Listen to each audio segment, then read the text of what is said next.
You know, there's a lot of things being said about the historicity of the Bible, not the least of which revolves around the Dead Sea Scrolls.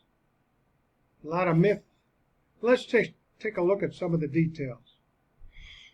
There was much doubt as to the reliability of the Old Testament documents, since the oldest manuscript in our possession was the Massoretic Text, written about 916 AD. How, the skeptics ask, can we depend upon a set of writings whose earliest manuscripts are so recent? Then came the amazing discoveries of the Dead Sea Scrolls, written about 125 BC. These scrolls show us that outside of minute copying errors, it is identical to the Massoretic Text, and yet it predates it by over 1,000 years. We have further corroboration in the Septuagint, the Greek translation of the Hebrew text, translated around 150 to 200 BC.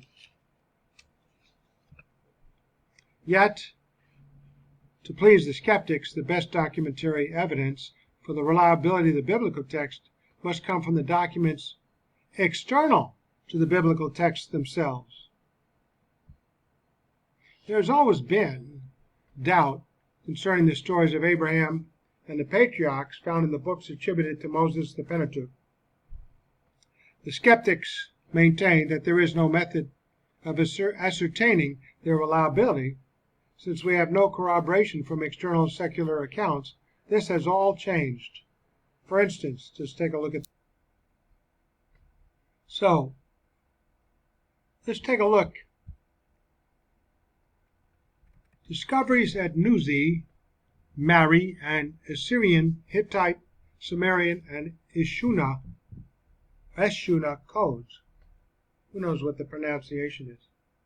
Discoveries from excavations at Nuzi, Mari, Assyrian, Hittite, Sumerian, and Eshuna codes points out that the Hebrew poetry, Mosaic legislation, as well as the Hebrew social customs all fit the period and region of the Patriarchs.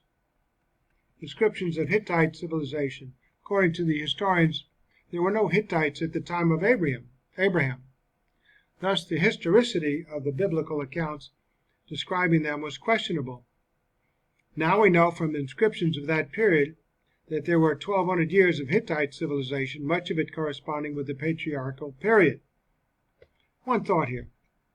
Years before these discoveries were made, how did we have confidence in the Bible? I got one major point. Some of the things historically that we couldn't prove until we discovered these things and more later on comes right from the words of God's Word themselves. Become a student of God's Word, you find out no discrepancies, perfect fulfillment of prophecy so far, and no contradictions in the sense of one document or one doctrine would conflict with another. The harmony of it is miraculous, nothing short of miraculous. 40 some odd authors over a 1,500-year period. That's enough. So we have the skeptics want to say, well, there was no Abraham, there was no Moses, and so on. Well, we're answering that here. Horites discovered. Historians also told us that no such people as the Horites existed. It is these people whom we first find mentioned in the genealogy of Esau in Genesis 36:20. Yet now they have been discovered as a group of warriors also living in Mesopotamia during the patriarchal period. 6th century East India inscription. The account of Daniel, according to the skeptical historians, must have been written in the 2nd century and not the 6th century BC because of all the precise historical detail found in its content. Yet now the 6th century's East India inscription corresponds with the Daniel 430 account of Nebuchadnezzar's building, proving that the author of Daniel must have been an eyewitness from that period. Either way, this is amazing.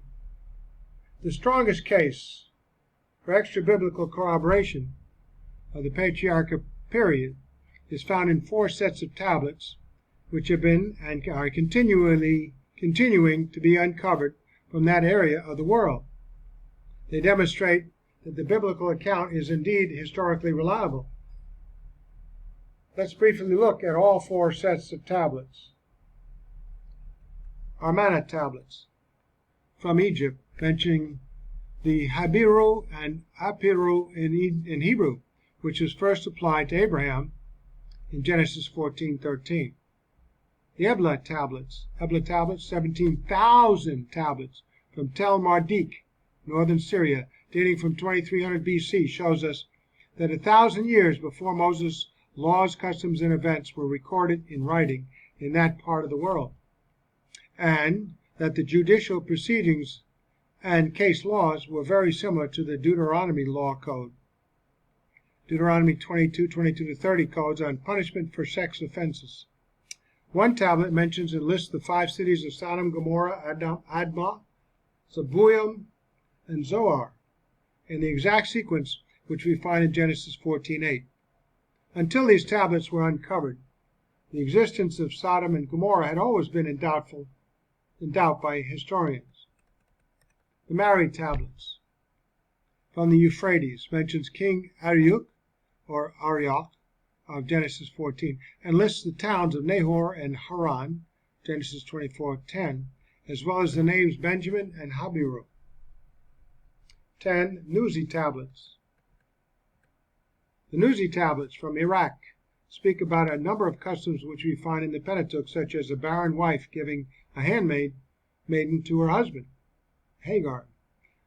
B. A bride chosen for the son by the father, Rebekah. C. A dowry paid to the father-in-law, Jacob. D. Work done to pay a dowry, Jacob.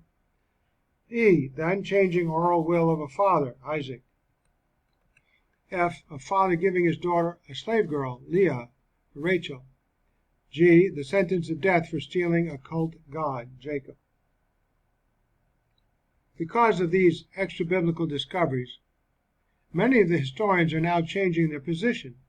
Thus, Joseph Free states, "New discoveries now show us that a host of supposed biblical errors and contradictions are not errors at all, such as that Sargon existed and lived in a palatial dwelling 12 miles north of Nineveh, that the Hittites were a significant people, that the concept of sevenfold lamp existed in the early Iron Age." Sorry for the interruption. That Sargon existed, I'm repeating myself, that lived in a palatial dwelling 12 miles north of Nineveh, that the Hittites were a significant people, that the concept of a sevenfold lamp existed in the early Iron Age, that a significant city given in the record of David's empire lies far to the north, and that Belshazzar existed and ruled over Babylon. While documentary evidence for the Bible in the form of secular inscriptions and tablets not only corroborates the existence of some of the oldest biblical traditions, similar and more recent documentary evidence, such as the Doctrina Iacobi and the Armenian Chronicler, eradicates some of the more cherished Islamic traditions that Islam was a uniquely Arab creation, and that Mecca, the supposed center for Islam, has little historicity whatsoever before or during the time of Muhammad. We look forward to further documentary discoveries coming to light as they continue to substantiate and underline the biblical record, while simultaneously putting doubt to the record of the Quran. Let's now look at the archaeological evidence for both the Bible and the Quran. Well, we can move on because we're actually on the study of the Dead Sea Scrolls and those evidences that support the Bible historically outside of the Bible. From this index, I went back, Dead Sea Scrolls, reference 1, we just discovered that. We went to reference 2 now, here it is. The witness of the Dead Sea Scrolls to the reliability of the Hebrew Scriptures. The big question was asked first by Sir Frederick Kenyon. Does this Hebrew text, which we call Massoretic, and which we have shown to descend from a text drawn up about AD 100, faithfully represent the Hebrew text as originally written by the authors of the Old Testament books. The Dead Sea Scrolls give us the explicit and positive answer. The big problem before the discovery of the Dead Sea Scrolls was how accurate are the copies we have today compared to the text of the first century. Because the text has been copied over many times, can we trust it? Another question, what are the Dead Sea Scrolls? The scrolls are made up of some 40,000 inscribed fragments. From these fragments, more than 500 books have been reconstructed. Many extra-biblical books and fragments were discovered that shed light on the religious community of Qumran.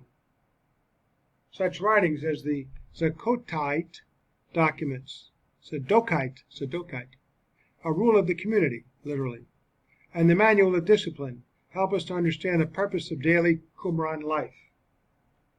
In the various caves are some very helpful commentaries on the scriptures. How were the Dead Sea Scrolls found? Ralph Earl gives a vivid and concise answer to how the scrolls were found by sharing an account showing God's providential care. So, the story of this discovery is one of the most fascinating tales of modern times. February or March of 1947, a Bedouin shepherd boy named Muhammad was searching for a lost goat. He tossed a stone into a hole in a cliff on the west side of the Dead Sea, about 8 miles south of Jericho. To his surprise, he heard the sound of shattering pottery. Investigating, he discovered an amazing sight. On the floor of the cave were several large jars containing leather scrolls wrapped in linen cloth. Because the jars were carefully sealed, the scrolls had been preserved in excellent condition for nearly 1900 years. They were evidently placed there in AD 68. 5 of the scrolls found in Dead Sea Cave 1, as it is now called, were bought by the Archbishop of the Syrian Orthodox Monastery at Jerusalem. Meanwhile, 3 other scrolls were purchased by Professor Sukenik of the Hebrew University there. When the scrolls were first discovered, no publicity was given to them. In November of 1947, 2 days after Professor Sukenik purchased the 3 scrolls and 2 jars from the cave, he wrote in his diary, "It may be that this is one of the greatest finds ever made in Palestine, a find we never so much as hoped for." But these significant words were not published at the time. Fortunately, February 1948, the Archbishop, who could not read Hebrew, phoned the American School of Oriental Research in Jerusalem and told about the scrolls. By good providence, the acting director of the school at the moment was a young scholar named John Trevor, who was also an excellent amateur photographer. With arduous, dedicated labor, he photographed each column of the great Isaiah scroll, which is 24 feet long and 10 inches high. He developed the plates himself and sent the few prints by airmail to Dr. W.F. Albright of Johns Hopkins University, who is widely recognized as the Dean of American Biblical Archaeologists. By return airmail, Albright wrote, "My heartiest congratulations on the greatest manuscript discovery of modern times. What an absolutely incredible find. And there can be happily not be the slightest doubt in the world about the genuineness of the manuscript. He dates it about 100 BC. Trevor quotes more of Albright's opinions. "There is no doubt in my mind that the script is more archaic than the Nash papyrus.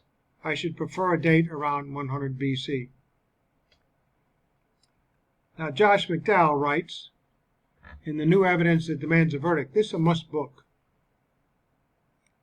With the discovery of the Dead Sea Scrolls, scholars have Hebrew manuscripts dated 1,000 years earlier than the great Massoretic Text manuscripts, enabling them to check the fidelity of the Hebrew text for over so many years. there is a word-for-word identity